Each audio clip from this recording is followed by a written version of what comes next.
All right, coming up on Locked On Rams, something that has never happened in a Tom Brady NFL game ever.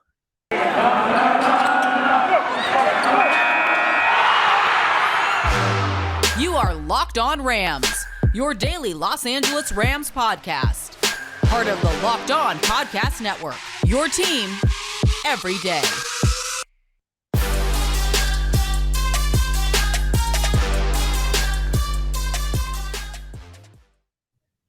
All right, thanks for making Locked On Rams your first listen every single day. We are free and available on all platforms. So, what in the world did we watch from Tampa? Just an extraordinary game. One of the great NFL playoff games that you are ever going to see on a weekend that was filled with unbelievable NFL playoff games. I mean, really, without exception, all four games this weekend went down to the last possession. Just an extraordinary weekend of football. I am your host, Travis Rogers. You can follow me on Twitter under my name, @Travis Rogers. Rogers has a D in it like Dodgers. So @Travis Rogers is the place that you can reach out. We can talk about Rams football, anything else that you might want to talk about as well along the way. So the one thing that happened that had never happened before in an NFL playoff game, an NFL regular season game that has included Tom Brady. This is the first time that Tom Brady has lost a start, regular season or postseason, where his defense forced 4 turnovers. This is the 50th time it has happened, and prior to today, 49-0. And now we are looking at 49-1 because the Rams turned it over 4 times and won the game. I don't know either. We'll try to figure it out together as we go through all this stuff, because here's what it is, right? If you listen to Locked On Rams last week, by the way, you should be subscribing to Locked On Rams. You should have that loading in every single day so we can be together and talk about our football team. But if you listen last week, if you listen when I was on with Peter from Locked On Packers, if you listen when we were talking on the Today Show, any of the places that I showed up on the Locked On Network the last few days, and last week on Locked On Rams, I said it. If Matthew Stafford takes care of the ball, Rams are in really good shape. I thought the number was 1. That if he had 1 turnover or less, the Rams were going to be in really good shape, because here are some numbers for you. When the Rams, or what I should say, when Matthew Stafford throws 0 interceptions, the Rams are 7-0 during the regular season in the playoffs. When Matthew Stafford throws an interception, the Rams are 6-5. Okay? So not too hard to figure out. Throw interceptions, got about a coin flips chance. Don't throw interceptions, win. Pretty easy, right? I said it during the pregame show today. Kirk Morris and myself do the Rams pregame, halftime, and postgame show. We've been doing it since the Rams came back to Los Angeles on ESPN 710. The fact of the matter is, Matthew Stafford was the question mark coming into this game. If he doesn't turn it over, Rams are probably going to win. And I said this too. The Rams really don't fumble a lot. That's not really something that they struggle with as a football team. So much for that, right?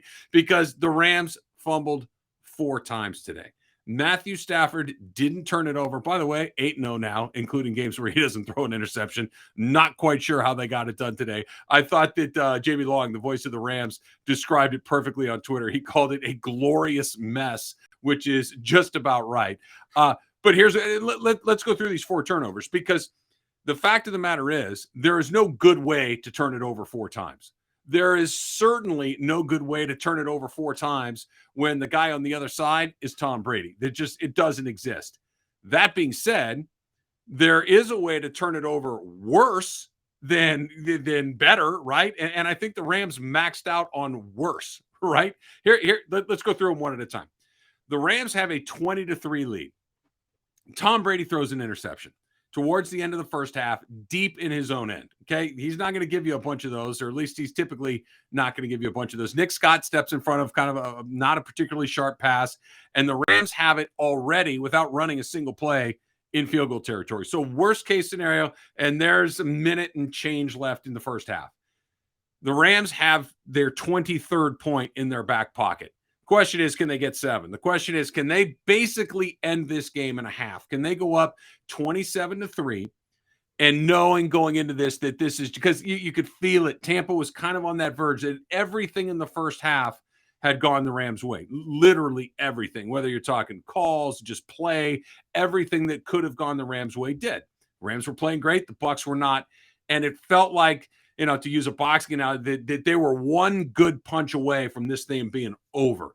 And the Rams get the pick, and they're in field goal range. But the Rams are thinking, hey, look, we get the ball to start the second half. We can go in 27-3, get the ball to start the second half, get a field goal, go up 30-3, get another touchdown. The game's over, really. For all intents and purposes, they have a chance to end the game right there in the first half. Cam Akers fumbles on the 1-yard line. He's getting ready to go in, bang, bang play, lands on his head. It's kind of one of those things that at first place, maybe, I think he was down, but they got the call right.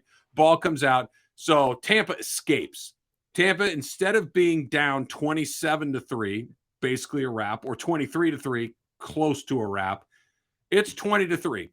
Remind you anything? And I'm not even talking about the Super Bowl a few years ago where they were able to come back against Atlanta down 28-3. I'm talking about just a few weeks ago in Los Angeles at SoFi Stadium when the Rams were playing the Niners. When the Rams made a couple of questionable play calls towards the end of the first half to give the 49ers the ball back with just a few ticks left. They get a field goal, and instead of it being 17-0 going into the half, it's 17-3, and now San Francisco gets the ball, and we all know the rest of that story. It felt awfully familiar. That's turnover number one. Rams come back in the second half. They don't score on their opening drive, but in their second drive, they score again. Okay, so now we're looking at 27-3. This game is teetering on. It's right there. The Rams have an opportunity to end this game. Next turnover. What if I told you Cooper Kupp was going to fumble in the open field and on a big play where all of a sudden the Rams again are getting ready to put this thing away? Cooper Kupp puts it on the ground.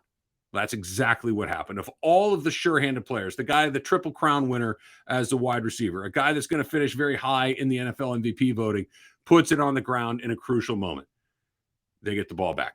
Okay, they go down, they kick a field goal. So now all of a sudden, a little bit more momentum. Again, we're talking 27-6. There's not a ton of things going on here, but the tide is starting to turn. All right. Now all of a sudden, the Rams get the ball. Their next turnover, right after another Brady turnover, by the way, they can't execute a shotgun snap. And not only do they have the ball again deep in Tampa territory with a chance to knock them out, Brian Allen snaps the ball. It goes right by Tom Brady's head, Matthew Stafford's head, and it's a 30-yard loss of yardage. And, oh, by the way, they have the ball. Tampa's got the ball now. They go down, they score again. Okay, now all of a sudden the game has gone from, hey, something really weird has to happen for the Rams to win this game. And this was the roller coaster of emotion that had been going on the entire time. You went from, hey, this is great, to, wait, are the Rams going to blow them out? To, I think the Rams are one score away from ending this game halfway through the third quarter, to something really weird is going to have to happen for them to lose this game, to, well, something weird just happened, and now they've scored, and now they've scored again, and now it's just a football game. Now you've got a 2-touchdown lead, which always feels pretty good, but that is Tom Brady. They do have a history of doing things like that. The Bucs do, or at least Tom Brady does. This is not a great feeling. Cam Akers puts it on the ground again. And now all of a sudden, instead of running out the clock towards the end of regulation, and this was after Jalen Ramsey got cooked, right? Jalen Ramsey gets beat by Mike Evans. They go in. Now they're within a touchdown.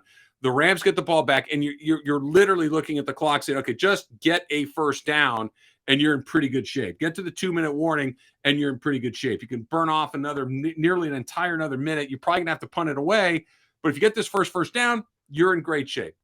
Cam Akers makes a nice little move in the inside. Next thing you know, the ball's out on the ground again. Turnover number 4. And it was a killer because it was in the Rams' end.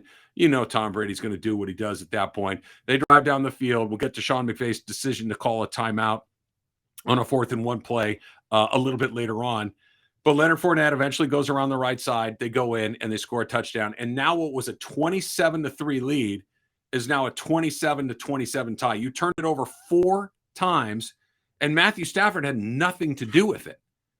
It was an unbelievable turn of events from a team that doesn't fumble, from a team that's usually pretty good in endgame situation, a team that is usually money in the bank with a lead at halftime. You are now on the verge of one of the great collapses in NFL history, certainly in the playoffs. And usually, once all of that lead goes away, it doesn't come back.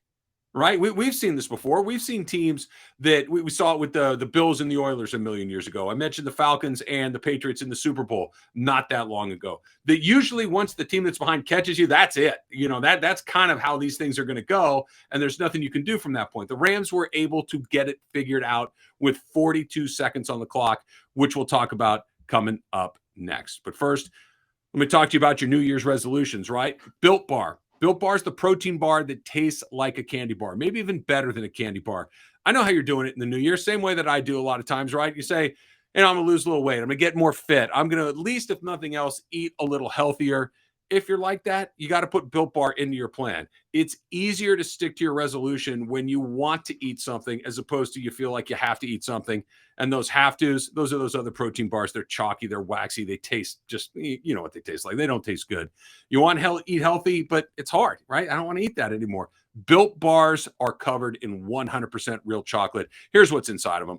130 calories, 4 grams of sugar, 4 net carbs, and 17 grams of protein. Think about that. Go look at another candy bar. It's just all of the bad stuff and none of the good stuff. So this is what you do. You go to all those places, you keep those snacks, right, that maybe aren't great for you. Throw a couple of Built Bars in there. All sorts of great flavors. Coconut almond. My favorite one is the peanut butter brownie. There's raspberry cookies and cream. Check it all out at built.com, I should say, built.com to see what's new. Go to built.com. Use the promo code LOCKED15 and get 15% off your order. Again, that promo code LOCKED15 for 15% off at built.com. Okay, so they didn't do what the Oilers did. They didn't do what the Atlanta Falcons did, where you gave away a massive lead in a huge game and put yourself on the short list of, do you remember the time that so-and-so choked? They were close. They were really close. And you know why it didn't happen? Because Matthew Stafford didn't let it happen. Let's go back to about a year ago at this time, right? Maybe even a little bit further than that. Maybe towards the end of the 2020 regular season. Do you remember the game when Sean McVay goes to the podium after Jared Goff had one of his, really ugly Rams games? And Sean McVay said, we need to play better at the quarterback position. Our quarterback needs to play better. He can't turn the ball over like that. That's when you kind of knew that the Rams were going to do something at that spot. Even though they'd just given him a whole bunch of money, the Rams, to their everlasting credit, when they feel like something has not gone their way, they punt on it. They move on. Todd Gurley, let's move on. Brandon Cooks, let's move on. We're not, just because we gave him this money doesn't mean that we have to be locked to this forever and ever and ever. And you could tell that they weren't buying that Jared Goff was good enough, that they needed to get better at that spot, that they got to the divisional round last year with Jared Goff, but they needed to get better at that position. They make the deal for Matthew Stafford, and it's expensive. In the world of draft capital, 2 first-round draft picks is incredibly expensive. The Rams are all in. I mean, it's as all in as you can be because, A, you haven't had a first-round draft pick in forever since Jared Goff, and B, if it doesn't work, it's really hard to fix it without some of those high picks along the way. So they go all in, and they bring Matthew Stafford over, and the rap is he's a really good player who was on a bad team, but he never won in the playoffs, and do we really know? What do we really know? Wins a bunch of games, wins 12 games. Yeah, what are you going to do in the playoffs? Okay. They win the division. Yeah, well, what are you going to do in the playoffs? Okay. He goes out and he plays against Arizona a week ago, Monday Night Football in the wild card round, and looks great doing it. What was the refrain? It's Arizona. It's not Tom Brady. It's not Aaron Rodgers. Okay. Well, you won the first playoff game. Yeah, great. Here's the rub. They didn't bring Matthew Stafford to the Rams to beat Russell Wilson during the regular season. They were doing that anyway. They weren't bringing him to LA to go beat Houston and New York and Jacksonville and some of the other teams that they ran it up against this year. They were doing that with Jared Goff already. Okay. They made the deal to bring Matthew Stafford to Los Angeles to win the game tonight. And I'm not just talking about a divisional round game and get a little bit further than they did last year, which they have by going to the NFC Championship game. What I'm talking about is this. To go into a game where the other guy, the other team has a quarterback that you know is a bad man. Aaron Rodgers, Tom Brady, Patrick Mahomes, one of those guys, and know that your guy can keep up. Look, I'm under no misconception that Matthew Stafford's going to be confused with Tom Brady anytime soon, or Aaron Rodgers. By the way, he's one more win away from going to the Super Bowl the same amount of time as Aaron Rodgers, but that's another topic for another day. But with Jared Goff, you knew my guy can't keep up. What we're going to have to do is we're going to have to get creative. We're going to have to get a little lucky. We're going to have to get a special teams player. We're going to have to get a defensive score, because I can't rely on my guy to make the big play at the big moment a bunch of times the way that Tom Brady can do it, the way that Aaron Rodgers can do it, the way that Mahomes can do it. Matthew Stafford can do that. He can make the throw that not a lot of guys can make in a situation that not a lot of guys are comfortable in. Did you see those last two throws of the game? Did you see the one to Cooper Kupp at the very end of the game?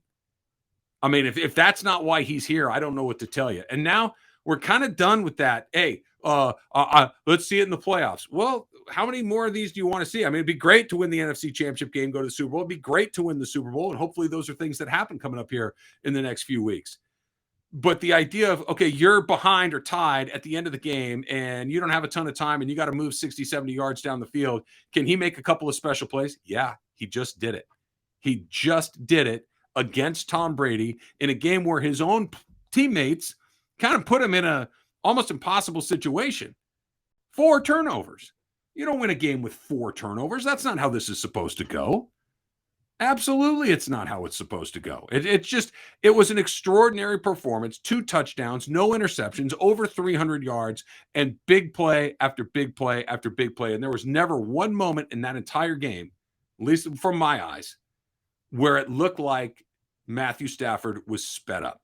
And I think that's one of the great criticisms of Jared Goff. And I think one of the very fair ones was, when the game got fast, he got fast. And I don't mean that in a good way. It means like his brain just wasn't processing it quickly enough. He's moving around and it just wasn't going in. Matthew Stafford was chill the entire game. There was never a moment where I felt like he was, hey, take it easy. In fact, he was the one guy. Sean McVay got sped up a little bit during the game. Sean McVay had a couple of moments where it just didn't feel like it was supposed to feel, where Sean McVay was the guy that was supposed to make the good decisions, which is something that we're going to get into next. Let me remind you again that Peacock and Williamson are making a big announcement. Their podcast is going on the road to LA for Super Week. You can follow Peacock and Williamson and the NFL show today to get the most comprehensive coverage of the big game. It's free and available on all platforms, just like Locked On Rams. Appreciate you checking that out every single day as well. All right, and listen up, Rams fans. This is an incredible app for everyone who buys gas. That's pretty much all of us, right? GetUpside. My listeners are making up to 25 cents for every gallon of gas every time they fill up. Here's how you do it. You download the free app, GetUpside, in the App Store or Google Play. Go do it right now, right? Use the promo code TOUCHDOWN, and you'll get a bonus 25 cents per gallon on your first fill up. That's 50 cents cash back. 50 cents, right? Don't pay full price anymore. Get cash back using GetUpside. Download the app for free. Use that promo code TOUCHDOWN to get up to 50 cents per gallon cash back on your first tank. And some people who drive a lot, that's all of us here in Los Angeles, they can make as much as a couple $100, $300 a month in cash back.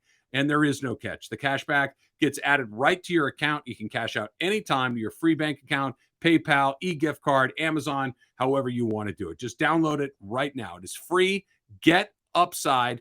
Download the app right now. Use the promo code TOUCHDOWN to get up to 50 cents per gallon cash back on your first tank. That's code TOUCHDOWN for the unbelievable GetUpside app. Sean McVay.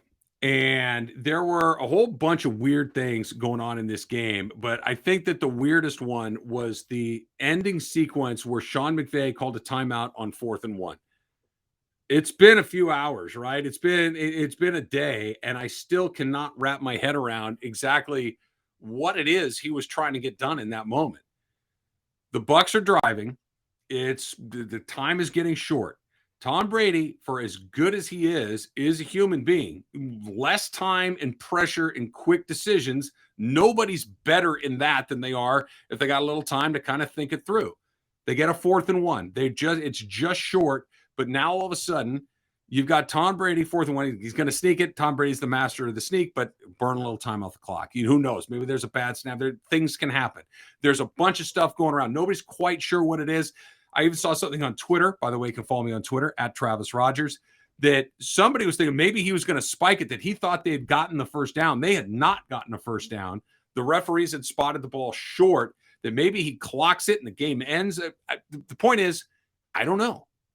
Sean McVay doesn't know. Tom Brady, I mean, who knows? Sean McVay calls a timeout in that moment. I don't get it. I understand Kirk Morrison, who does the Rams pre-half and post with me, said that maybe he thought that McVay was trying to get his best defense on the field so they could try to get a stop on 4th and short, end the game, knee it out, go home. Fantastic. Okay, maybe. But let me ask you this. If your team, the Rams, is on defense and you've got an opportunity to make your opponent make a decision, a split decision in the moment about what type of play you're going to run, how you're going to run it, you're going to line up right, penalties, everything that could go wrong, make them do it like this. Boom, you got to do it fast, right? Or, hey, Tom Brady, how does 2 minutes to catch your breath sound?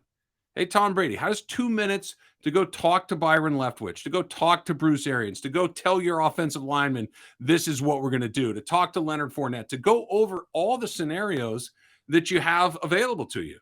Which of those two things sounds better to you as a Rams fan? I want them to go fast. I'm not saying that they don't get in anyway. I'm not saying that they don't pick up the first down. I'm saying I'd like to see what it would look like in a split-second decision, as opposed to what did it look like with a timeout. I don't know. I've said it before. I really did. I am in the bag for Sean McVay. I'm a huge Sean McVay fan, and what he's been able to do to this organization, to this team, really from the moment that he walked back in, is extraordinary. They went from a team that had 10 losing seasons in a row, or 10 non-winning seasons in a row, to a team that is a win away from going to the Super Bowl for the second time in 4 years, going to the playoffs 4 out of 5 years. Your bad year is 9-7. I mean, he's been extraordinary. But that's when I just didn't get it. I just didn't get it at all. That was just one of many weird things that had taken on. Hey, adding it to the weird ideas, right? How about this one? If I told you that a Tampa Bay player was going to get a personal foul at some point in this game, who would your first guess have been? Ndamukong Suh. Yep, you collect your money at the window, right? Ndamukong Suh picked up an unsportsmanlike penalty for screaming at the referee and screaming at Matthew Stafford. He felt like he got kicked when he and Stafford got tangled up. I believe that is the actual technical definition of irony, that Ndamukong Suh is complaining about getting kicked in an NFL football game. I just think that is downright hilarious. But he didn't get the call. He's angry about not getting the call. And so his response is to scream and yell and carry on and cost his team 15 yards in the process. Thank you. Not a huge surprise there. What if I told you that another personal foul or unsportsmanlike conduct penalty was going to come from Tom Brady? Because that happened too. Literally, again, talking about things that had never happened before. This had never happened before. Tom Brady had never had a personal foul, unsportsmanlike conduct penalty, and he did because he got hit in the face. He felt like he deserved a penalty because he got a cut lip. He was bleeding a little bit from his lip, and he didn't like the call, and he expressed his displeasure, probably with some colorful language along the way that the referee did not appreciate. Bam, 15 more yards along the way. It's how weird this game got started, that the Rams are dealing with penalties, or I should say the Bucs are dealing with penalties that are benefiting the Rams. Tom Brady with a personal foul or with an unsportsmanlike conduct penalty? Come on. I mean, literally never before. Tom Brady has been in the league since the beginning of time. Tom Brady has gotten every call in the league since the beginning. Tom Brady's entire career launched due to an official's call that's still 20 years after the fact, the Tuck rule. I still don't think it makes any sense, but here we are. That was incredibly weird. That happened in this game. There's so many different things that took place in this. I could spend a 5-hour podcast and barely scratch the surface of all of these things. Here's another one. How about that penalty on Eric Weddle? Raise your hand if you knew that rule prior to tonight. I didn't. I watch a lot of NFL football. I've been covering the Rams for 6 years. I had never seen that before. I would argue that you have probably never seen that before. Maybe you have. Maybe you knew it a little bit better than I do. But I think most NFL fans, when Eric Weddle hit Mike Evans along the side, incomplete pass, on a 4th down and 15 play, 4th down and 15 plus a little bit more, thankfully. The ball hits the ground. The play's dead, right? It's an incomplete pass. But because the play is dead, because the ball hit the ground and there was clean play, Weddle comes in a fraction of a second after that, hits Evans in the mouth hard, right? Late hit. It was pretty easy call, I think. Out comes a flag. You can't targeting. He can't hit a guy in the head in the NFL. It's the one thing that they get right just about every single time, and they got it right. But because it was fourth down, because the line to gain was slightly more than 15 yards, the 15-yard penalty is assessed against the Rams, but Tampa doesn't get a first down. It's not an automatic first down. It is a 15-yard penalty, which moved the Rams back, but didn't give them a first down. That was another one of those things that throughout this entire game, there were just so many weird moments in it. And that's certainly right near the top of the list. It just was one thing after the next. And the Rams caught a couple of breaks along the way. The Bucs caught more than a couple of breaks. You get four turnovers along the way. You got to probably turn that into a few more points than 27.